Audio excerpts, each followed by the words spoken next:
The morning began like every other morning, gray skies hanging over the city, coffee cups steaming on office desks, keyboards clicking without pause, and employees rushing to meet impossible deadlines.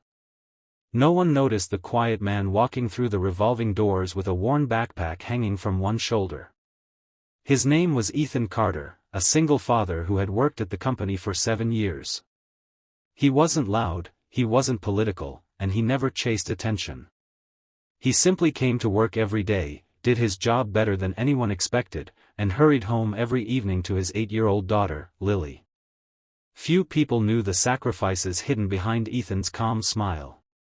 Every morning he woke before sunrise to prepare Lily's breakfast, braid her hair after watching countless online tutorials, pack her school lunch with handwritten notes, and drop her off before catching the train downtown.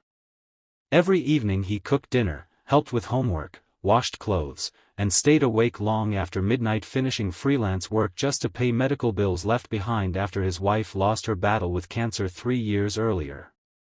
Despite everything, Ethan never complained. His co-workers respected him because he always helped others without asking for anything in return.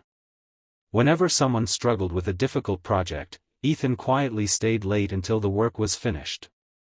Whenever a new employee joined the company, he patiently trained them, even though management never recognized his efforts. Unfortunately, not everyone appreciated loyalty. 6 months earlier, the company's board hired a new CEO named Victor Reynolds.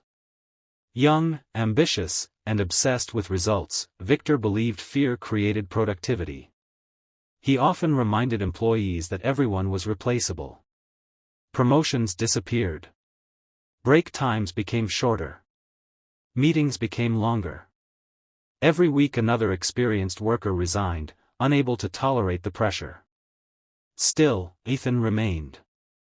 Not because he admired Victor. Because Lily depended on him. On that particular Monday morning, the entire department gathered inside the conference room for another mandatory meeting. The atmosphere felt unusually tense. Charts covered the giant screen. Financial reports lay neatly stacked across the table. Victor entered without greeting anyone. He adjusted his expensive suit, placed both hands on the table, and scanned the room. "I've reviewed every department," he announced. "Productivity is down. Excuses are up." Nobody spoke. Victor continued. "Starting today, overtime is mandatory. Weekends are no longer optional until our targets improve." Several employees exchanged worried glances. One young mother slowly raised her hand. "Sir, some of us have children." Victor interrupted before she could finish.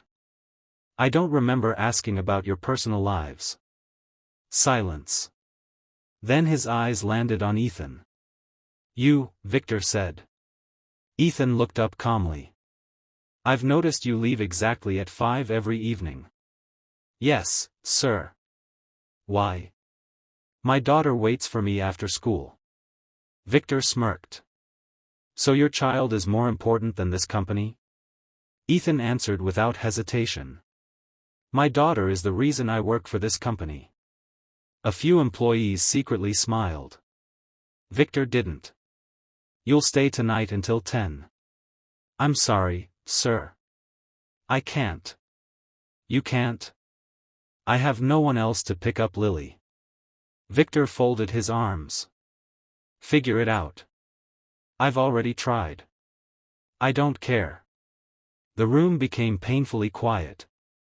Victor leaned closer. "Do as I said." He paused deliberately. "Or quit." Everyone froze. Most people expected Ethan to apologize. Instead, he looked around the room, took a slow breath, and nodded once. "Understood." Without another word, Ethan walked back to his desk.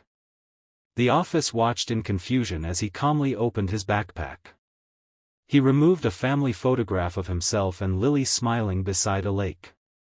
He carefully placed it inside a cardboard box. Then came a small coffee mug Lily had painted in school. A notebook. Several engineering manuals. A tiny stuffed rabbit Lily insisted he keep on his desk for good luck. One by one, he packed every personal belonging. No anger. No tears. No argument. Just quiet dignity. Employees stopped pretending to work. People stood from their desks. Whispers spread across the office. Is he really leaving? He can't be serious. This company can't afford to lose him. Victor stepped outside his office with an amused expression. So you finally made your decision. Ethan lifted the box into his arms. Yes. Victor shrugged. Good luck finding another job. Ethan smiled politely. I'm not worried. Those 5 simple words unsettled everyone. As Ethan reached the elevator, dozens of co-workers watched silently.